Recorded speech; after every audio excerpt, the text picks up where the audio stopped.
بسم اللہ الرحمن الرحیم۔ ایاک نعبد و ایاک نستعین۔ معزز ناظرین السلام علیکم۔ ڈاکٹر توقیر اپنے یوٹیوب چینل پر آج ایک نئی چیز کے ساتھ حاضر ہے۔ جماع یعنی مباشرت کرنے میں مرد اور عورت کو ایک دوسرے سے اس قدر لذت کیوں حاصل ہوتی ہے؟ جوان اور تندرست ہر ایک عورت اور مرد کے لیے قانون قدرت کے تحت جماع ایک فعل لازمی قرار دیا گیا ہے۔ اس فعل کی بجاوری سے جان بین کو جو لذت محسوس ہوتی ہے، اس کے پردہ میں بقائے نسل کا راز پوشیدہ ہے، اور یہ لذت جان بین کے لیے خیالی ہی نہیں بلکہ حقیقی ہے۔ جو عورت کو جوان تندرست مرد سے اور مرد کو جوان حسین اور تندرست عورت سے حاصل ہوتی ہے، یہ فعل قانون فطرت کے عین مطابق ہے۔ اس فعل کی بجاوری میں اعلیٰ تناسل کے علاوہ مثانہ، جگر، دل و دماغ کا تندرست ہونا ضروری ہے، ورنہ بجائے لذت کے نفرت کا پیدا ہونا یقینی ہے۔ یعنی یہ فعل جوان اور تندرست مرد اور عورت کو ہی بجا لانا چاہیے۔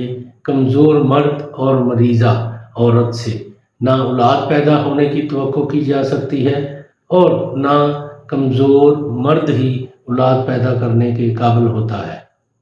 لذت جماع میں جسم اور روح دونوں کا برابر کا حصہ ہوتا ہے، اس لیے حصول لذت کے لیے جسمانی ربط کے ساتھ روحانی ربط کا بھی ہونا ضروری ہے۔ جس قدر میاں بیوی میں روحانی محبت زیادہ ہوگی، اسی قدر زیادہ وہ ایک دوسرے سے کیف و اندوز ہو سکیں گے۔ اگر کسی وجہ سے دونوں کو مباشرت میں لذت نہ آ رہی ہو تو یہ نسخہ بنا کر استعمال کریں گے تو لذت کی انتہا ہو جائے گی۔ ناظرین، اس سے پہلے یہ میں نسخہ بیان کروں، آپ میرا چینل سبسکرائب کر لیں اور بیل آئیکن کے آل کے اوپر پریس کریں تاکہ میری تمام نئی آنے والی ویڈیوز کے نوٹیفیکیشن آپ تک بآسانی پہنچتے رہیں۔ نسخہ ہے آکر کرہا، زنجبیل، دار چینی۔ تینوں برابر وزن لے کر کوٹ کر بالکل باریک پیس کر شہد کی مدد سے بیر کے برابر گولیاں بنا لیں۔ ضرورت کے وقت ایک گولی منہ میں رکھ کر چوسنے سے جو لعاب بنے اس کو اپنے نفس پر لگا کر مباشرت کرنے سے مرد اور عورت کو خوب انتہا کی لذت آئے گی۔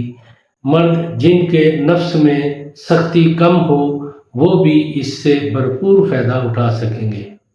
ناظرین، یہ بہت ہی لاجواب نسخہ ہے۔ اس کو استعمال کرنے سے میاں بیوی دونوں کو بہت زیادہ لذت آتی ہے۔ ایسے جوڑے میاں بیوی جن کو مباشرت میں لذت بالکل نہیں آتی، وہ اس سے بھرپور فائدہ اٹھائیں اور اس کے بارے میں اپنی رائے میرے کمنٹس باکس میں دیں۔ اس کو لائک اور شیئر بھی کریں۔ اللہ تعالیٰ آپ کا حامی و ناصر ہو۔ خدا حافظ۔